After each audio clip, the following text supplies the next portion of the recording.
பார்த்திபன் கனவு திரைப்படத்தின் மூலமாக இயக்குனர் ஆகக்கூடிய கனவை தொடங்கி சிவப்பதிகாரம், பிரிவோம் சந்திப்போம், மந்திர புன்னகை, சதுரங்கம், ஜன்னலோரம், கல்லன், நட்பே துணை, குக்கர் தொட்டு சினிமாவின் சுவைமிகு திரை விருந்தை தர காத்து கொண்டிருக்கக்கூடிய எங்களுடைய அன்புக்குரிய இயக்குனர் கரு பழனியப்பன் அவர்களை அன்போடு மேடை கலைக்கின்றோம் உங்களுடைய பலத்த கைதடலோடு. குதிப்பி அறிமுக விழாவிற்கு வந்திருக்கும் உங்கள் அனைவருக்கும் முதலில் நன்றி சொல்ல கடமைப்பட்டிருக்கேன். நம்ம ஒரு புத்தகத்தை பற்றி ஒரு இடத்தில் மாலை நேரத்தில் கூடி பேசுவது என்பது சென்னையில் 90 விழுக்காடு என்ன நடக்கும்னா, கவிக்கோ மன்றத்தில் காரணி பாட்ட முடியாத ஒரு இடத்துல 100 பேர் உட்கார்ந்தா ரொம்ப பெருங்கூட்டமாக தெரிகிற ஒரு அரங்கத்தில் திரும்ப திரும்ப நடக்கும்.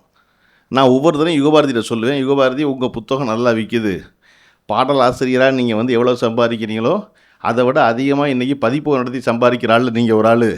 அதனால் நீங்களும் கவிக்கோ மன்றத்தில் போய் நம்ம முஸ்தபா அண்ணன் கொடுக்குறாருங்கிறக்காக அந்த அரங்கத்தில் நடத்தாதீங்க.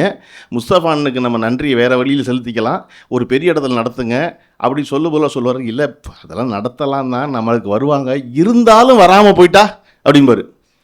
அவருக்கு ஒவ்வொரு புத்தக வெளியீட்டுலாம் சந்தேகம் இருக்கும், இது 150 பேர் மேலே வரமாட்டாங்க அப்படின்னு. அப்போ இந்த விழாவை நடத்தணும்னு சொல்லும்போது காமுத்துறைக்கு குதிப்பினுடைய நூலாசிரியருக்கு ஒரு பெரிய ஆதங்கம் இருந்துச்சு. என்ன அப்படின்னா, இது முதல்ல வெளிவரும் பொழுது அதை நடத்த முடியலன்னு நான் சொன்னேன். நீங்கள் அது எல்லா கேஸையும் யாராவது ஒருத்தன் கிடைச்சவன்ட்டு எழுதுகிற மாதிரி பப்ளிஷர்கிட்டே எழுதாதீங்க. உங்கள் புத்தகம் வெளிவந்தது கொரோனா காலத்தில், சும்மாவே ஆள் கூடாமல் இருந்த நேரத்தில் கொரோனா காலத்தில் எப்படி கூட்டி நடத்தியிருக்க முடியும் அப்படின்னு நினச்சிக்கிட்டீங்க. நான் எப்பொழுதும் வாழ்க்கையை அப்படி தான் அணுகுவேன். என்னென்னா, ஜி நாகராஜன் சொன்ன மாதிரி மனிதன் மகத்தான சல்லிப்பயல் தான். அவனை நீங்கள் குறைகாண ஆரம்பிச்சிங்கன்னா வாழ்க்கை பூரா பயங்கரமாக போர் அடிச்சிடும். அதனால் அவங்ககிட்ட ஒரு நல்ல அம்சம் இருக்கும், சரி அதை எடுத்துக்க வேண்டியதான் அப்படின்னு நினச்சி அதை ஒட்டி போனோம்னா ரொம்ப பாசிட்டிவாக இருக்கும்னு நான் சொல்லிட்டே இருப்பேன். ஏன்னா இந்த கதையை நாங்கள் வாங்கிறது படம் பண்ணுறது முடிவு பண்ணோன்னே இந்த குதிப்பி கதையை வெளியிட்ட பப்ளிஷரான டிஸ்கவரி வேடியப்பன் தான் மிக மகிழ்ந்த முதல் ஆள். தான் வெளியிட்ட ஒரு புத்தகம் சினிமாவாகுதுன்னு சொன்ன உடனே, அதுவும் கருப்பழனியப்பன் வாங்குறாருன்னு உடனே காமுத்துறையிட்ட ஒரு மறுப்பும் சொல்லாமல் ஒரே ஒரு சந்தேகம் கேட்டார் அவர். நீங்கள் இந்த கதையை வாங்குறீங்க சரி, படம் எடுக்கிறீங்க சரி, ஆனால் பப்ளிகேஷன் நானே போடலாமே, அந்த ரைட்ஸையும் சேர்த்து ஏன் கேட்குறீங்கன்னாரு. எனக்கு ராஜா செந்தூர் பாண்டியன் ஒரு வழக்கறிஞர் நண்பர் இருக்கார், அமீருக்கெல்லாம் தெரியும். அவர் உலகத்தில் எப்பேற்பட்ட எளிதானதை கொண்டு போய் கொடுத்தீங்கனாலும் அதில் ஒரு சிக்கல் சொல்லுவார். அது சொல்லி என்ன சொல்லுவார்னா, உங்களுக்கு நாளைக்கு சிக்கல் ஆகிடக்கூடாது இல்லையாம்பார். அப்படி இந்த கதைக்கு ஒரு ஒப்பந்தம் போட்டுக்கணும்னு காமுத்துறையோட நான் சொன்னோன்னே போய் அவர்கிட்ட அவர் சொன்னார், இந்த கதை பப்ளிகேஷன் ரைட்ஸ் யார்கிட்ட இருக்குது அப்படின்னாரு. அது டிஸ்கவரின்னு இருக்குங்க, அது ஒன்றும் பிரச்சனை இல்லைங்க. இல்லை அது இன்றைக்கி உங்களுக்கு ஒன்றும் பிரச்சனை இல்லைங்க, எனக்கு வேடியப்போ நல்லா தெரியும், தம்பியே தெரியும், ஒன்றும் பிரச்சனை இல்லை, அதனால் அது அவங்க வச்சுட்டு போகிறாங்க, நம்ம படம் தான் எடுக்க போகிறப்பட்டேன். இங்கே பாருங்க, உங்களுக்கு வேடியப்பனை தெரியும், வேடியப்பனுக்கு உங்களை தெரியும், உங்களுக்கு காமுத்துறை தெரியும், காமுத்துறைக்கு வேடியப்பனை தெரியுங்களா. கதை பேப்பரில் எழுத ஆரம்பித்தோம்னா காலத்துக்கு பின்னாடியும் இந்த உரிமை இருக்கும். அதுக்கப்புறம் உங்கள் மகனுக்கு வேடிப்ப மகனை தெரியுமா, வேடிப்ப மகனுக்கு காமுத்துறை மகனை தெரியுமாலாம் தெரியாது. அதனால எல்லாத்தையும் எழுதிருங்க. வாங்கினா நெட்டையோ குட்டையோ காசை கொடுத்து மொத்தமும் வாங்கிடுங்க. இதில் கொஞ்சம் அங்கே இருக்குது கொஞ்சம் இங்கே இருக்குங்களா சரியாக வராதுங்கன்னு சொன்னதுனால இதனுடைய பப்ளிகேஷன் ரைட்ஸையும் நான் போய் வாங்கினேன். வேடியப்பன் சம்மதிச்சிட்டார். நான் சொன்னேன், வேடியப்பன் நீங்கள் போட்டால் சரியாக வராது அப்படின்னு. காமுத்துறை கூப்பிட்டு சொன்னோன்னா காமுத்துறைக்கு பெருமகிழ்ச்சி. என்ன அப்படின்னா, என்னடா இது நெல்லே அரிசியாக விளையுதுன்னு பார்த்தா அரிசி இங்கே சோறாகவே விளையுது, பப்ளிகேஷனுக்கான காசை இப்போவே தந்துடுறேங்கிறாங்க, இது நல்லா தான் இருக்குது அப்படின்னு. அது உடனே சரி சரி தொடர் அப்படின்ட்டார். அப்போ அவர் கேட்ட ஒரே ஒரு விருப்பம் தொடர் ஒரு வெளியீட்டு விழா வச்சு இதை பண்ணிடணும் அப்படின்னு. நானும் நினச்சேன், அமீர் சொன்ன மாதிரி ரொம்ப நாளாக தமிழ் சினிமாவில் கதை இல்லைன்னு சொல்லிட்டு இருக்காங்க, இந்த இருக்குது 430 பக்க கதை, படிச்சிருங்க, படிச்சுட்டு படத்தில் கண்டுபிடிச்சிருங்க நீங்கள் பார்ப்போம் அப்படின்னு. ஏன்னா அசுரன் படம் எடுத்த பொழுது வெக்கைங்கிற நாவல் தான் வெற்றிமாறன் படமாக்குனார். படமாக்கணுன்னே அந்த கதையை படித்த வெக்கை கதையை படித்தாங்க பாருங்க, அவங்க தியேட்டரில் தேடினதை விட அந்த கதையை எழுதுனவர் தேடினதே அதிகம். அவர் ரொம்ப கடும் கோபமாயிட்டார். யுகபாரதியெல்லாம் யோசனை தான் அவர் கேட்டார், எப்படியாவது கேஸ் போட முடியுமா நம்ம வெற்றிமாறன் மேலே அப்படின்னு. யுகபாரதி தான் சொன்னார், உங்களுக்கு என்ன, கதைக்கு காசு வந்துருச்சு, அந்த கதை அவங்க எடுக்கிறதுக்கெல்லாம் அவங்க பிரச்சனை இல்லை, இருந்தாலும் நம்ம ஒரு கதை எழுதியிருந்தோம் அப்படின்னு. உங்கள் கதையை தான் நீங்கள் எழுதுனீங்களே, பக்கத்துக்கு பக்கம் எடுத்தீங்களே அப்படியே கரிவேலம்பூக்கள்னு, நம்ம தான் பண்ணி பார்த்துட்டே போயினோன்னா, ஓ அப்படி சொல்கிறீங்களா தோழர் அப்படின்னு பேசாமல் யோசிச்சுட்டு இருந்திருக்கேன் பூமணி. ஆனால் பூமணிக்கு அதன் விளைவாக இது அசுரன் ஆகுதுங்கிறதுனால அந்த வெக்கை கதை 3 பதிப்பு வந்துருச்சு படம் வர்றதுக்குள்ளே. அந்த மாதிரி நான் சொன்னேன் காமுத்துறை இந்த புத்தகம் பரபரப்பாக விற்கும், படமாகுதுங்கிறதுல இருக்க சுவாரஸ்யத்துக்காக இது என்னவாக இருக்கிறதுன்னு தெரிஞ்சுக்கிறதுக்கு. அதனால் நீங்கள் விரும்பியபடி இதுக்கு ஒரு விழா நடத்திடுவோம், நல்லா இன்னும் ஊருக்கு நடத்துவோம். ஏன்னா ஒரு கதை சினிமாவாக மாறும் பொழுது என்னவாக நடக்கிறது என்பது ஒரு சுவாரஸ்யம். இன்னொன்று, எனக்கு எப்போவும் குறைச்ச விலையில் புத்தகம் விற்றா ரொம்ப பிடிக்கும். ஏன்னா நான் முன்னேற்ற பதிப்பகம்னு நடத்தின பொழுது NCBHல் போய் தஸ்தாவேஸ்கி புத்தகத்தையெல்லாம் 5 ரூபாய்க்கும் 10 ரூபாய்க்கும் விற்ற காரணத்தினால தான் நமக்கு புத்தகம் படிக்கிற ஆர்வமே வந்துச்சு இல்லையா? 500 ரூபாய்க்கு புத்தகத்துக்கு தான் வாங்கியிருக்க முடியாது அன்றைக்கி அவ்வளவு முரட்டு புத்தகங்களை, மிகச்சிறந்த ருஷி இலக்கியங்களை 5 ரூபாய்க்கும் 10 ரூபாய்க்கும் கிடைச்ச பொழுது ஒரு படம் பார்த்தா சென்ட்ரல் தேட்டரில் ஃபஸ்ட் கிளாஸ் டிக்கெட்டு 4.50, 4 ரூபா 50 காசு, ஒரு முட்டை ஒன்று 50 காசு. 5 ரூபா இருந்தால் ஃபஸ்ட் கிளாஸில் படம் பார்க்கலாம், 3-6 ரூபா இருந்தால் பால்கனியில் உட்காந்து படம் பார்க்கலாம், 2 ரூபா இருந்தால் கீழே உட்காந்து படம் பார்க்கலாம். அப்போ இப்படி இருக்கிற காலகட்டத்தில் மதுரை சென்ட்ரல் தேட்டருக்கு பக்கத்தில் NCBH அதே 2 ரூபாய் கொண்டு போய் கொடுத்தா லியோ டால்ஸ்டாய் கிடைப்பார் அப்படின்னா ஒருத்தன் நேச்சுரலி படம் பார்க்காம புத்தக கடைக்கு போக தானே செய்வான். 2 ரூபா தான் அது, இங்கே கொடுக்குறதுக்கு பதில் அங்கே கொடுத்தா புத்தகம் கிடைக்கும். அதே போல் 150 ரூபாய்க்கு சினிமா டிக்கெட் கொடுக்குறோம், 250 ரூபா சினிமா டிக்கெட் கொடுக்குறோம். 250 ரூபா கொடுத்தா ஒரு நல்ல நாவல் கிடைக்கும்னா கண்டிப்பாக நல்ல நாவல் வாங்குவாங்க. அதை நம்ம செய்ய முடியும், நான் நம்பினேன். இந்த புத்தகத்தை 450 ரூபாய்க்கு விற்க வேண்டியதில்லை, 450 பக்கம் இருக்குது புத்தகத்தை 250 ரூபாய்க்கு விற்க முடியும். அது விற்கிறதுக்கு நமக்கு அந்த தொழில் தெரிஞ்ச ஒருத்தர் துணை நிற்கணும். அப்படித்தான் சீர் வாசகர் வட்டமும் கவிஞர் தம்பியும் உற்சாகமாக நின்றாங்க. தொடர்ந்து இந்த புத்தகத்துலேருந்து பணம் வராதுன்னு தெரிஞ்சு இதை குறைச்ச விலைக்கு போடுவீங்கன்னா அதைத்தான் நாங்கள் நினைக்கிறோம் அப்படின்னு. அதன் விளைவாகத்தான் இந்த குதிப்பி நாவல் 3000 அடித்து 2000 அடிப்போமான்னு இழுத்தார். முதல்ல யார்? தம்பி. காமுத்துறைக்கு அதிர்ச்சி. ஆனால் காட்டிக்காமல் 2000 அடிக்கிறேங்கிறாங்க, 2000 எப்படி விற்குங்கிற ஒரு யோசனையில் சரி அவங்க தான் அடிக்கிறாங்க, நம்ம ஏன் காட்டிக்குவானே இந்த அதிர்ச்சியை முகத்தில் அப்படின்ட்டு பண்ணலாம் தோழர், நல்லா பண்ணலாம் அப்படின்ட்டு குறுன்னு கீழே பார்த்துக்கிட்டே இருக்காரு. 2000ங்கிறாங்க அப்படின்னு. நான் துணிஞ்சு 3000 அடிங்கிறேன். நான் 3000 அடிங்க பரவாயில்ல, திருப்பி அடிக்க முடியாது, நான் ஷூட்டிங் போகணும், திருப்பி இந்த வேலையை பார்த்துருக்க முடியாது அப்படின்னா, இல்லை அது ஒன்றும் இல்லை ரெடியாக இருக்குது அப்புறம் அடிச்சுக்கலாம் அப்படின்னா நான் 3000 ஃபிக்ஸ் பண்ணிட்டேன். எனக்கு என்ன நம்பிக்கைன்னா, என்னடா தமிழ்நாட்டில் 3000 புத்தகம் கூட விற்க முடியல, 30 வருஷமாக இருந்து கருப்பள்ளி பண்ணாலும் நான் ஆயிடக்கூடாது, வித்தரலாம் அப்படின்னு நம்புகிறேன் நான். சரி போடுங்க அப்படின்னு போட்டால் இன்றைய தேதிக்கு இன்றைக்கி வெளியாகிற இந்த குதிப்பினுடைய மதிப்பதிப்பு நான் நண்பர்களுக்கு கொடுக்குறக்கா வாங்கி வச்சுருக்கேன் 250 புத்தகத்தை. அதை தவிர 2750 புத்தகம் விற்று முடிஞ்சிருச்சு. அது ஒரே காரணம், சீர் வாசகர் வட்டம் தமிழ்நாடு முழுக்க ஒரு பெரிய குழுவினரை சேர்த்து வச்சுருக்குது.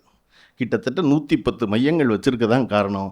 2வது முக்கியமான காரணம், 450 பக்கம் இருக்க புத்தகம் 250 ரூபாய்க்கு கொடுத்தா எவருக்கும் ஒரு தடவை அதை வாங்கி பார்க்கலாமேனு தோணும். அதனால் இந்த குதிப்பி அடுத்த எடிஷன் ஜூலை மாதம் அடிக்க போகிறோம். ஜூலை மாதம் அடிக்க போகிறதில்ல, தம்பிக்கிட்ட கேட்காம சொல்கிறேன், 250 ரூபா புத்தகம் அடுத்த எடிஷனில் விலை 225 ரூபா. ஏன்னா ஒரு புத்தகம் குறையணும் காசு இல்லையா? நம்ம பாட்டுக்கு நேஷனல் ஹைவே மாதிரி ஒரு தடவை போட்டு 60 ரூபா வாங்கிட்டு அதுக்கப்புறம் திருப்பி 60 ரூபா டோல்கேட்டை 100 ரூபா ஆக்கினா அயோக்கியத்தனம் நடக்குதுன்னு அர்த்தம்.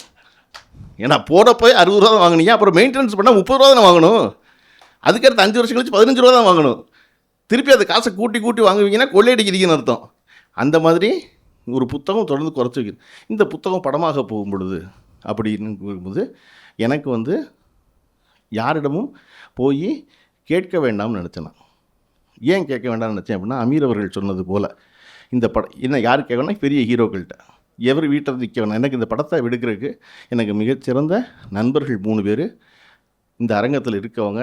என் பேரை எங்கேயும் சொல்லாத, வேண்டாம் நான் பணம் தந்துடுறேன், நீ உன் பேரை போடு, நீ பொறுப்பு. அது என்னென்னா 2 இருக்குதுல, ஒன்று என் மேல் கொண்ட அன்பு, 2வது இது முழு பொறுப்பு உன் பொறுப்பு, நீ வச்சுக்க பணத்தை நீ எடு, நீ வியாபாரம் பண்ணு, பணம் வந்ததுக்கப்புறம் அந்த பணத்தை வச்சு மறுபடியும் படம் எடு. நான் தம்பிகிட்ட சொல்கிற மாதிரி புத்தகம் போடுவோம், மறுபடியும் புத்தகம் போடுவோம் சொன்ன மாதிரி பணம் தர்றேன், படம் எடு, மறுபடியும் படம்னு சொல்கிற நண்பர்கள் இருக்கார்கள்ல, அவர்களை நான் இத்தனை ஆண்டு கால இடைவேளைக்கு பிறகு சம்பாதிச்சேன். சார் நீங்கள் ஒன்று சொல்லிக்கிட்டே இருக்கீங்க, ஒவ்வொரு தடவையும் அரசியல் பேசுகிறீங்க, இலக்கியம் பேசுகிறீங்க, எதாவது பேசுகிறீங்க, ஆனால் சினிமா பேசுகிற உங்கள் கண்ணு மின்னுது, உங்களுக்குள்ளே அந்த டேரக்டர் தான் கடைசியில் இருந்துகிட்டே இருக்கான். அதனால் நீங்கள் படம் எடுத்திருக்கேன்னு சொன்ன அந்த 3 நண்பர்கள் இருக்காங்கல்ல, அவர்களை நான் பெற்றேன் என்பதை என் வாழ்க்கையில் பெரிய வெற்றி. யாருமே எதை வேணாலும் தருவாங்க. பணம் தருவாங்களா யாராவது? பணம் தர மாட்டாங்க யாருமே. எல்லாம் என்ன செய்வாங்க? வாழ்த்துவாங்க. நீங்கள் வாழ்க்கை நல்லா வந்துடணும்னு சொல்லுவாங்க. கையிலேருந்து பணம் எடுத்து கொடுக்க மாட்டாங்க. உங்களை பெற்றவர்கள் கொடுப்பாங்க. எத்தனை தடவை கொடுப்பாங்க? ஒரு தடவை கொடுப்பாங்க.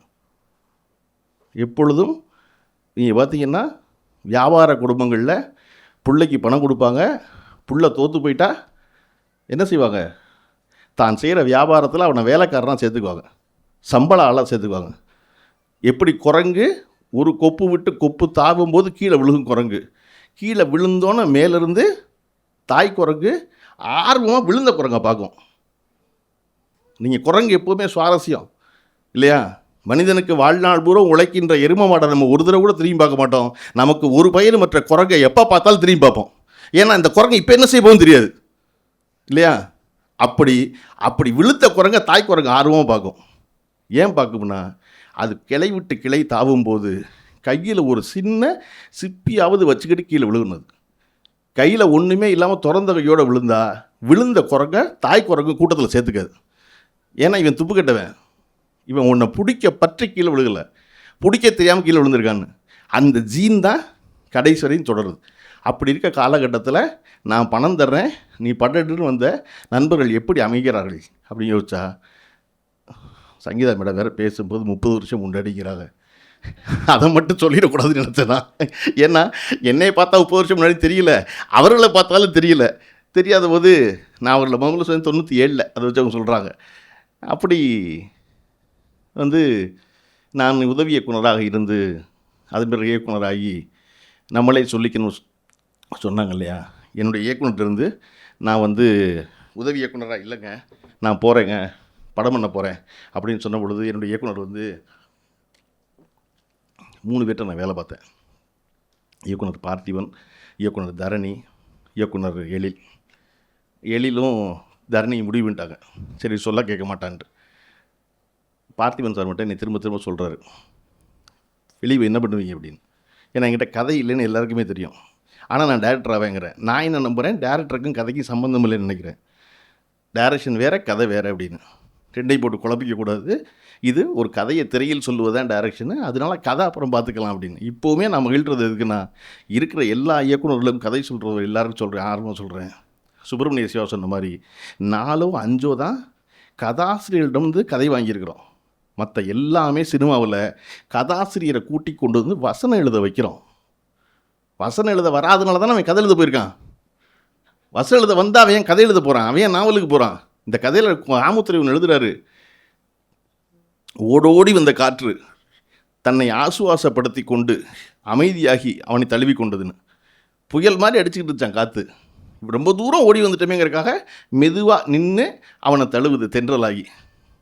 ஓடோடி வந்த காற்று தன்னை ஆசுவாசப்படுத்தி கொண்டு அவனை தழுவியதுன்னு. இதை ஒரு நாள் எடுக்கவே முடியாது, இதை சினிமாவில் எடுக்கவே முடியாது. முதல் பக்கமே என்ன ஆரம்பிக்கும்னா, கையை வச்சு குவார்டர் பாட்டில் திருகிறான், திறக்க வரல, திறந்த உடனே வாடி வாசலிலிருந்து கிளம்பிய காளையாய் நாசி மூக்கில் ஏறியது அப்படின்னு. இது எப்படி எடுக்கிறது? நல்லா இருக்குது படிக்கிறதுக்கு. பாட்டில் திறந்தா வாடை வருது, வாடி வாசல்லேருந்து காளை போல் சீறி வந்தது எப்படி எழுதுறது? காமுத்தரி டைரக்டரானா இதை எடுக்க முயற்சி பண்ணுவார். அதனால தான் கதாசிரியர் பூரா டைரக்டர் ஆகி தோக்குறாங்க. டேரக்டருக்கு ஒருத்தர் முதல்ல என்ன செய்வார்னா அதை எடிட் பண்ணிடுவார். இது வராது படத்தில், இது வேண்டாம் அப்படின்னு.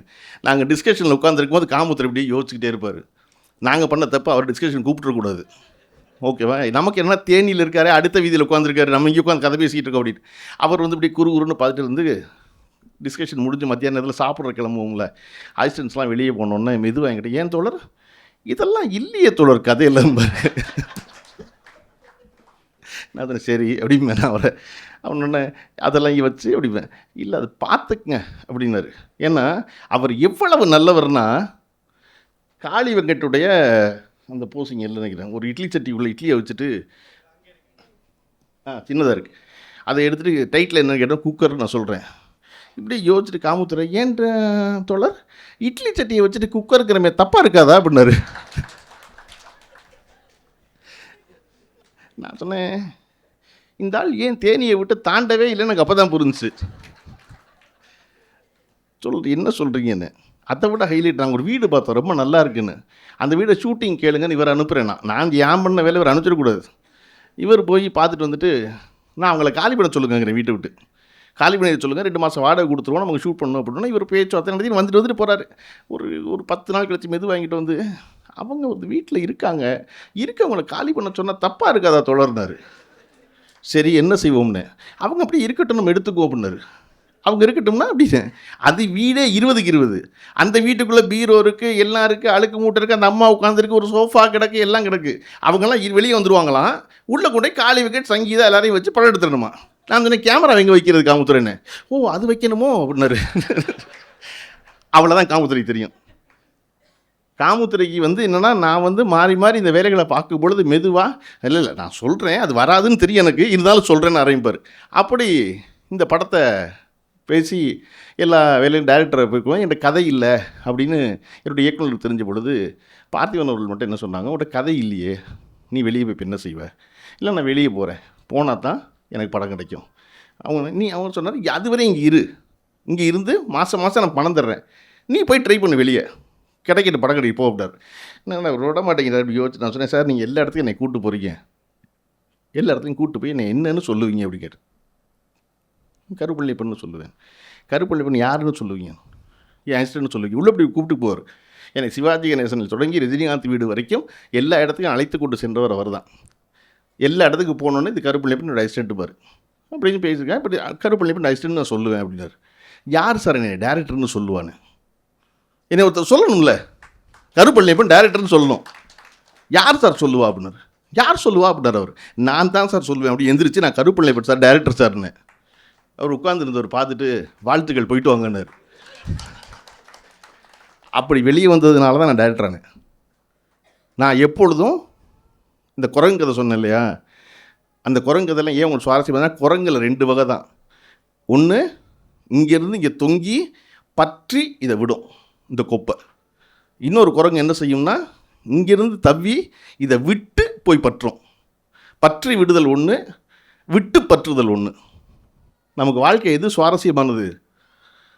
விட்டு பற்றுதல். பற்றி விட்டோம்னா என்ன செய்யும்னா, ஒரு குரங்கால எவ்வளவு நெஞ்சை விரிக்க முடியுமோ அவ்வளவு தூரத்தில் இருக்க குப்பை தான் பிடிக்க முடியும், அதுக்கு மேலே பிடிக்க முடியாது. ஆனால் விட்டு பற்றினா என்ன செய்யும், அதை விட்டுட்டு போய் நடுவில் 2 சம்மர் சால்ட்லாம் அடித்து அதுக்கப்புறம் போய் ஒன்று பிடிக்கும். பிடிக்கிற வரையும் கீழே இருக்கவனுக்கு திக்குன்னு இருக்கும், பிடிச்சிருமா அந்த குரங்கு அப்படின்னு. ஆனால் பிடிச்சிட்டா அதுதான் ஸ்டாரு, அதுதான் வெற்றி இல்லையா.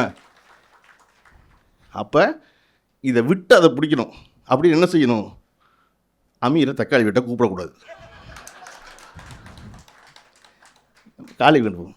என்னடா நின்னது நிற்க காளி விக்கெட்டு கூப்பிட்டு கிளம்பிட்டான் அப்படின்னு இல்லையா. காளி விக்கெட் மேனேஜருக்கு மேலே அதுக்குள்ளேயும் கோவம்.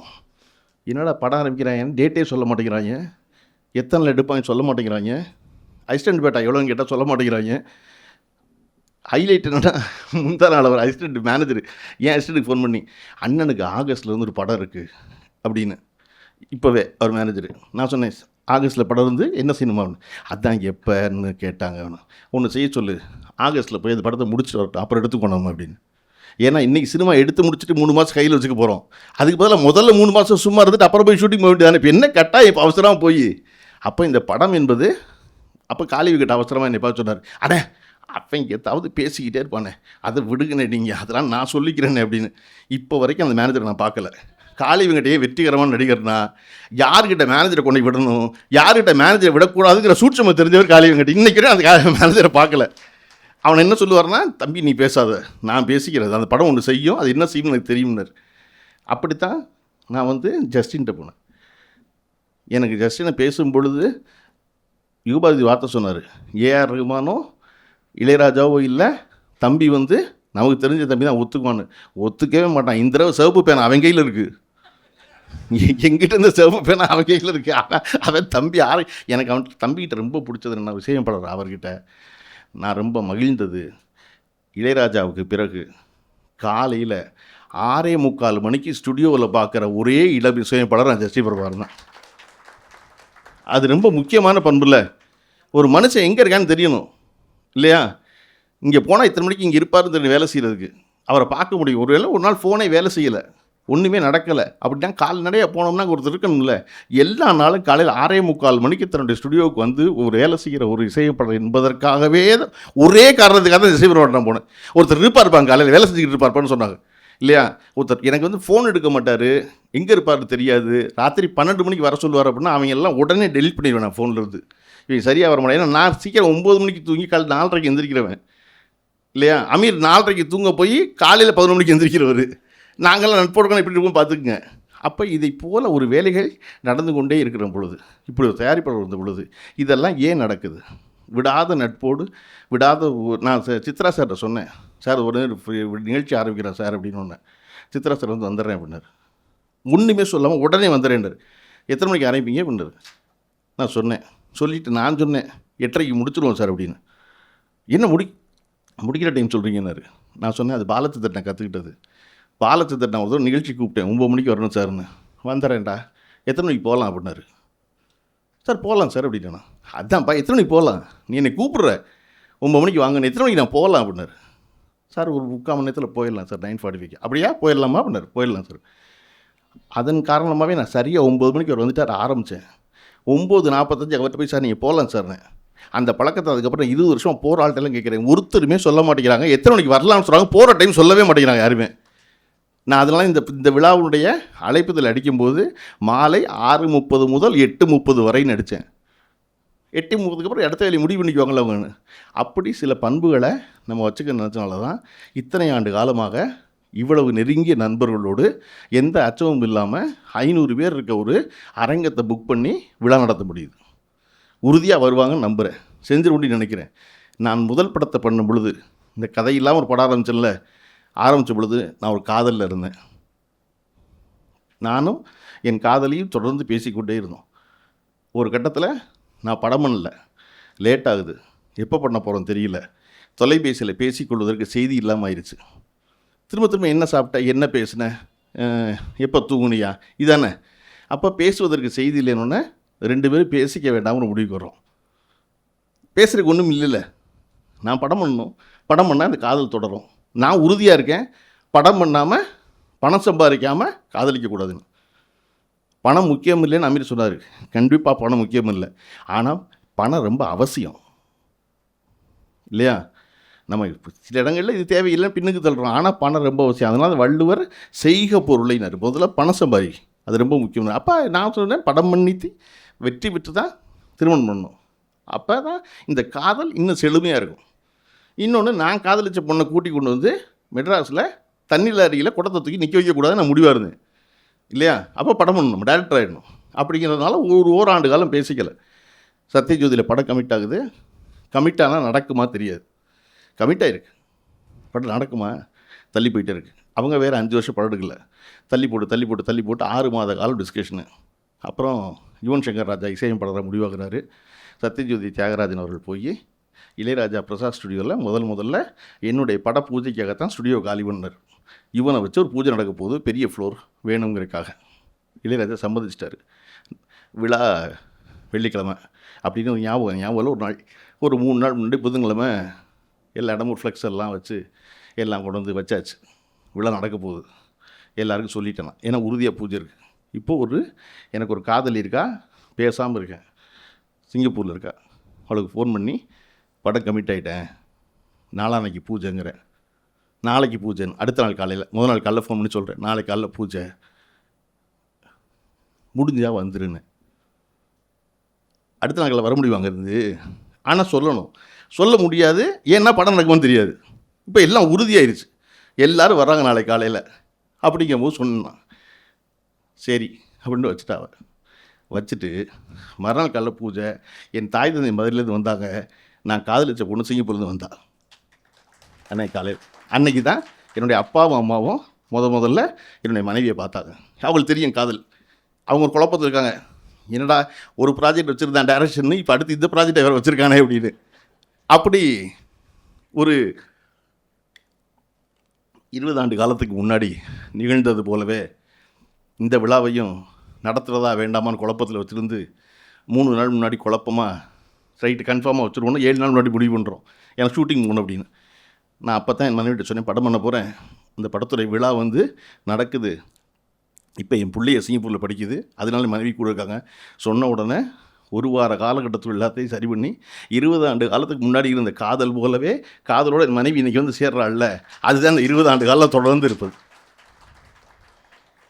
அப்போ நமக்கு அன்னைக்கு இருந்த அமீர் இன்றைக்கி அதே போல் இருக்கிறார். அன்னைக்கு இருந்த காதலி இன்றைக்கும் அந்த காதலோடு இருக்கிறதுனால தான் இருக்க முடியுது. ஒருவேளை முழு நேரம் மனைவியாக இருந்தால் என்னை இடுப்புலேயே இடிச்சிருப்பா, என்ன படமும் பண்ண மாட்டேங்கிற, ஒன்றும் பண்ண மாட்டேங்கிற, இப்படி ஊரை சுற்றுற, என்ன நிறுத்தல, இவன் பண்ணுவான் அப்படிங்கிற நம்பிக்கை இருக்கு இல்லையா? அந்த நம்பிக்கையை நண்பர்கள்ட்டையும் மனைவிகிட்டையும் குடும்பத்திட்டையும் பிள்ளைகிட்டையும் நமக்கு அறிவுமான எல்லாத்தையும் பெறுறோம். பெறும்போது நம் வாழ்வு வெற்றிகளால் தீர்மானிக்கப்படுவதில்லை, மனிதர்களால் தீர்மானிக்கப்பட்டது. அதனால் என்ன, பரவாயில்ல, சரியோ தப்போ அவர்கள் பற்றி கொண்டு நம்ம கூடவே நிற்பது. நான் முதல் படம் பண்ணும் பொழுது அந்த படத்தினுடைய வெளியீட்டு அன்னைக்கு எனக்கு ஒரு பதட்டம் இல்லை. காரணம் ஒன்று இழப்பதற்கு இல்லை, ஆனால் ரொம்ப பதட்டமாக இருந்தது என்னுடைய தந்தை தான். ஏன் நான் மொத்த குடும்பம் வேணாங்குது, பொருளாதார ரீதியாக நம்ம பணம் அவனுக்கு கொடுக்க மாட்டோம் சொல்லியிருக்கோம், அதை மீறி ஒருத்தன் படம் பண்ணுறான் அப்படின்னா வெள்ளிக்கிழமை முழுக்க பதட்டத்துலேருந்து படத்தை பார்க்க போகாமல், ஏன்னா படம் தப்பாக போச்சுன்னா என்ன செய்கிறது அப்படின்னு வெள்ளிக்கிழமை படத்தை பார்க்க போகாமல் தள்ளி போட்டார் என்னுடைய தந்தை. அதுக்கப்புறம் எல்லாரும் நல்லா இருக்குன்னு சொன்னதுக்கப்புறம் நல்லா தான் இருக்குது போலக்குன்னு சனிக்கிழமை போய் பார்த்துட்டு அதுக்கப்புறம் நல்லா தான் இருக்குன்னு ஃபோன் பண்ணி அப்புறம் நிம்மதி, எனக்கு கூட அப்படி நிம்மதி முகத்தில் வந்ததில் என் தந்தைக்கு தான் அப்படி ஒரு நிம்மதி வந்துச்சு. அதை போல் இத்தனை ஆண்டு காலம் இடைவெளிக்கு பிறகு படங்குறோன்னு சரியாக வருமா அப்படின்னு என்னையோட பதட்டத்தோடு அதே பதட்டம் இருக்குது இன்றைக்கும் என்னுடைய தந்தை தான். அப்போ இவர்கள் யாருமே மாறாமல் என் மேல் அன்பு கொண்டு தொடர்ச்சியாக என்னுடைய நலனை யோசிக்கிறவர்களாக இந்த அரங்கத்தில் நிறைஞ்சிருக்கும் போது இதை விட நான் என்ன வெற்றி பெற்ற முடியும், இதை விடவும் வெற்றி பெறுவேன் இந்த படத்தில். இவர்கள் நம்புவாங்கல்ல இல்லையா? இப்போ காமுத்துறைக்கு புரியுது இல்லை இல்லையா? இதில் கடைசியாக சேர்ந்தவர் காமுத்துறை தான். இது வந்துடும் போல இந்த கதை நல்லான்னு. இந்த படம் முழுக்க குடியை பற்றி பேசுகிறது, ஆனால் ஒரு இடத்துல குடியை பற்றி சலிப்பை பேசலை. அது ஒரு கொண்டாட்டமாக ஒரு வாழ்க்கை முறையாக வச்சுருக்கு. அதை பூரா குறைச்சிக்கிட்டே வந்தேன் கதையில். என்னுடைய பேராசிரியர் இந்த விழாவுக்கு வந்திருக்கார். எனக்கு 30 ஆண்டு காலம் முன்னாடி வகுப்பெடுத்தவர். நான் படம் பண்ணுறேன்னு தெரிஞ்சோடனே மதுரையிலேருந்து கிளம்பி வந்திருக்கார் இளங்கோ அவர்கள். ஒரு பேராசிரியரை நான் 30 ஆண்டு காலம் பேராசிரியராக பெற்றிருக்கேன்ல இல்லையா? அவர் பார்வையில் எப்போவும் நான் 18 ENG 15 தான். அந்த ஒரு சின்ன போய் உட்காந்துருக்கான், இவன் நல்லா இருக்கான், துருன்னு இருக்கான், இவன் நல்லா வந்து இருக்குல்ல. என்னுடைய முதல் படத்துக்கு கார்டு அனுப்பிச்சப்போ கொண்டு வந்து பூஜை ரூமில் வச்சு சாமி கும்பிட்டவர் அவர். நான் கூப்பிடல, அழைப்பதில்லை, அவர் கும்பிட்டவர். அவர் இன்றைக்கும் திரும்பி கிளம்பி வருவதற்கான காரணம் இது சிறப்பாக வந்துன்னா அவர்கிட்ட முதல்ல சொன்ன வார்த்தை, இவ்வளவா குடிக்கிறாங்க உன் படத்துலன்னு கேட்டார். இல்லை சார் குடிக்க மாட்டாங்க சார்னு. இதெல்லாம் மாறிக்கணும்னு அந்த கதையை தான் கற்றுக் கொடுத்த இலக்கியம் கற்றுக் கொடுத்த ஒருத்தன் திருப்பி வந்து அந்த கதைக்குள் பங்கு பெற நினைப்பதற்கு இல்லையா? இதில் என்னவெல்லாம் மாறுங்கிறது எனக்கும் தெரியல. அமீர் படத்தில் நடிக்கிற மேகா வந்திருந்தாங்க, பின்னாடி வந்துட்டு உட்காந்துட்டு படத்தில் ஒரு ரோல் இருக்கும்னா நான் நடிக்கிறேன் அப்படின்னாங்க. சொல்கிறேங்க அப்படின்னு. ஏதாவது இருக்கா அப்படின்னாங்க. எனக்கும் தெரியலைங்க, தேடிக்கிட்டே இருக்கேங்க. இன்றைக்கி வந்திருக்கிற கருப்பு சட்டை போட்டிருக்க நிறைய பேர் இந்த படத்தில் நடிக்கிறாங்கன்னு நானும் என் உதவியாளர்களும் உத்தரவாதம் கொடுத்தது. இன்றைக்கு வரையும் அவர்களாம் நடிப்பாங்கங்கிறது லட்சியம்தான். நிச்சயம் 2 பேர் தான், 3 பேர். என்னென்னா, 1 காளி வெங்கட், 2வது சங்கீதா, 3வது சுப்பிரமணிய சிவா. மற்றாலாம் என்னன்னு தெரியல, இப்படி யோசிச்சுக்கிட்டே தறி எடுத்துக்கிட்டே இருக்கோம் மாறி. ஒரு படம் கதை படமாகும் பொழுது என்னவெல்லாம் நிகழும் அப்படின்னு தெரிகிற ஒரு அனுபவத்தை வாசகனுக்கு கொடுத்தணுங்கிறக்காக தான் இந்த புத்தகத்தை மாஞ்சி விற்கணும்னு நினச்சினாங்க. தெரியணும்ல, உலகத்திலே ரொம்ப கடினம் எழுத்த படமாக்குறது இல்லையா? பாலுவேந்தர் அவர்கள் சொல்லுவார், எல்லாருக்கும் தெரிஞ்ச கதை பாட்டி வடை சுட்ட கதை இல்லையா? அவ்வளோ பேருக்கும் தெரியும், தமிழ்நாட்டில் இருக்க 8 கோடி பேருக்கும் தெரியும் பாட்டி வடை சுட்டுச்சுன்னு. ரொம்ப கடினமான டைரக்ஷன் எதுனா அந்த பாட்டி வடை சுட்ட கதையை படமாக எடுக்கிறது தான். ஒரு ஊரில் ஒரு பாட்டின்னு ஆரம்பித்த உடனே படம் நின்றோம். அது எந்த ஊருன்னு, மெட்ராஸா, கும்மிடி பூண்டியா, தேனியா, மலை கிராமமா, எந்த கிராமம்னு தெரியாது. அப்படி ஒவ்வொரு வரியும் ரசிகனுக்கு விளக்க வேண்டியது இருக்குது. அப்போ ஒரு புத்தகத்தை படித்தா, ஒரு நல்ல இலக்கியம் படிக்கிற, நல்ல கதை தேடுகிற ஒரு நல்ல சினிமா ரசிகன் என்பவன், ஒரு படம் சினிமாவாகும்போது இதுவெல்லாம் ஆகுமா, நான் இதுவெல்லாம் ஆக்குவேன் தெரியுமான்னு வரக்கூடும் இல்லையா? எப்பொழுதும் ஒரு மிகச்சிறந்த படைப்பு என்பது இன்னொருவனை உருவாக்குவதில்லை. என்ன மிகச்சிறந்த படம் எடுத்த எந்த இயக்குனர் ஆக்கலை. எவரெல்லாம் தன் படத்தில் குறைகளோடு படங்கள் செய்தார்களோ அவர்கள் தான் என்னை இயக்குனர் ஆகிறாங்க. ஏன்னா அந்த குறையை நான் கண்டுபிடிச்சேன். என் பக்கத்தில் இருக்கவன் சொன்னால், அவனோட நீ நல்லா சொல்கிறிய மாப்பிள்ளை, நீ போயிரு மாப்பிள்ளைன்னு. இல்லையா? நல்ல கவிதை கவிதை எழுதுவோமா? எழுத மாட்டோம். மோசமான கவிதை படித்தா அதை விட நம்ம எழுதியெல்லாம் நினைப்போம். ஒரு கதை படமாகும்போது என்ன ஆகும்னா, நீங்கள் எவ்வளவு நல்லா எடுத்தாலும் அவனுக்கு இன்னும் கொஞ்சம் மிச்சம் இருக்குது கதை. இந்த கதையில் அத்தனை அற்புத கதாபாத்திரங்கள். எனக்கு காமுத்துரை ஏன் ரொம்ப பிடிச்சிருந்துச்சு அப்படின்னா, இந்த கதையுடைய நாயகன் இல்லை, காளிவீகன் படம் ஒரு கதாபாத்திரம், அவர் ஒரு கதாபாத்திரம். அதில் அவர் கூட அவருடைய நண்பன் சேது ஒரு கதாபாத்திரம், மனைவி வளர்மதி ஒரு கதாபாத்திரம். அந்த கதையில் வட்டிக்கு கொடுக்குற ஒரு பாயமாக இருக்குது. எனக்கு பெரிய ஆச்சரியம், வட்டி கொடுக்குறது ஹராம் இஸ்லாத்தில். ஆனால் அந்த பாயம்மா செய்கிற வேலையை பார்க்கும்போது பாயம்மா சரிதானே தோணும். அந்த அம்மா சொல்லும், ஏம்மா இதெல்லாம் அல்லாஹ் உங்களை கேட்பாரேம்மா மறுமையில் அப்படின்னா, அதெல்லாம் அல்லாட்ட நான் பேசிக்கிறேன், வட்டியை கொடுங்க. அதுக்கு ஒரு விளக்கம், அதுக்கு ஒரு காரணம் வச்சுருப்பார். அப்படி துரப்பாண்டி கதாபாத்திரோட அந்த பாத்திரம். நான் இந்த கதையை முதல்ல படித்தோன்னா 5 வருஷத்துக்கு முன்னாடி காமுத்துரைகிட்ட அந்த பாத்திர கடையை வச்சுருக்கீங்க நீங்கள் எப்படி கேட்டேன். தோழர் எப்படி தோழர் கண்டுபிடிச்சிங்க அப்படின்னாரு. ஏன்னா இந்த கதையில் எந்த குறையும் இல்லாத ஒரே ஒருத்தர் அந்த பாத்திர கடைக்காரர் தான். மற்ற எல்லாரும் குறையோடு இருக்காங்க, அந்த பாத்திர கடைக்காரன் மட்டும் எந்த குறையும் இல்லை. எல்லாருக்கும் உதவி செய்கிறான், யார் எப்போ கூப்பிட்டாலும் போகிறான், நல்லவனாக இருக்கான், பயந்தவனாக இருக்கான் அப்படின்னா நீங்களே அது அப்படின்னு தோழர் கண்டுபிடிச்சிங்களே தோழர் அப்படின்னாரு. அப்படி ஒரு பாத்திர கடையில் உட்காந்து அவர் பார்த்த கதாபாத்திரங்களை அத்தனை அற்புதமாக ரத்தமும் சதைவாக கதாபாத்திரம் எங்கெல்லாம் கூட்டிகிட்டு போதோ அங்கெல்லாம் அவர் போகிறார். சினிமா அப்படி அல்ல. சினிமா அது ஒரு இலக்கை நோக்கி பயணிக்கணும். அந்த இலக்கை நோக்கி பயணித்து முடிக்கும் போது இந்த கதையை படிக்கிற எந்த உதவி இயக்குனரும் இந்த காமுத்துரையோட குதிப்பிய என்னை விடவும் இன்னொரு வடிவத்தில் சிறந்த படமாக ஆக்கக்கூடும். அதற்கான எல்லா வாய்ப்பும் அந்த குதிப்பிக்குள்ளே இருக்குது. ஒரு நல்ல கதையில் அப்படித்தானே சொல்லப்படாத ஒன்று ஒரு பக்கம் இருந்துக்கிட்டே இருக்கும் இல்லையா? அப்படி இந்த கதை போல் இன்றைக்கு இருக்கிற நாவல்களை, கதைகளை படம் எடுக்கிற எல்லா இயக்குனரும் வருவதற்கான ஒரு தொடர்ச்சியாக இந்த விழாவும் இந்த கதையும் இருந்தால் நான் பெரிதுமொழியும் வந்திருந்த அனைவருக்கும் நன்றியும் வணக்கமும்.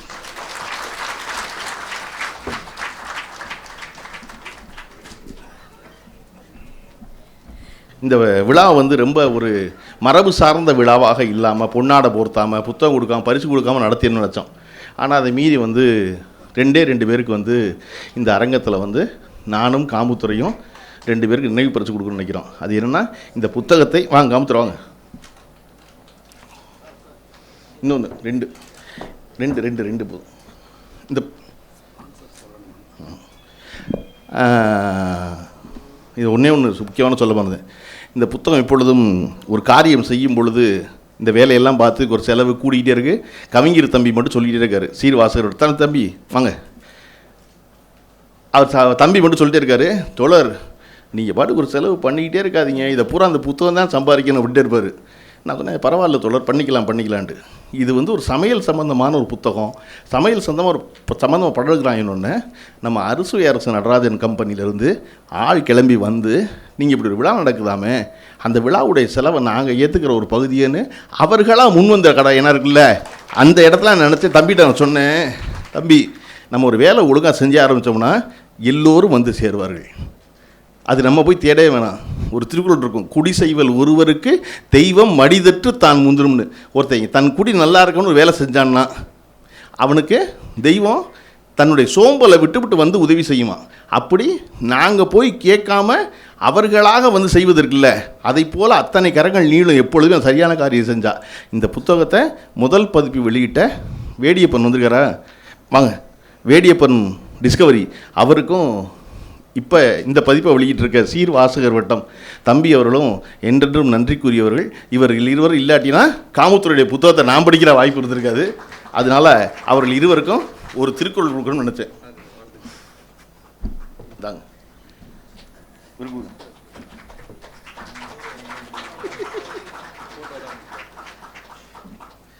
இங்கிட்டோம் முன்னாடி.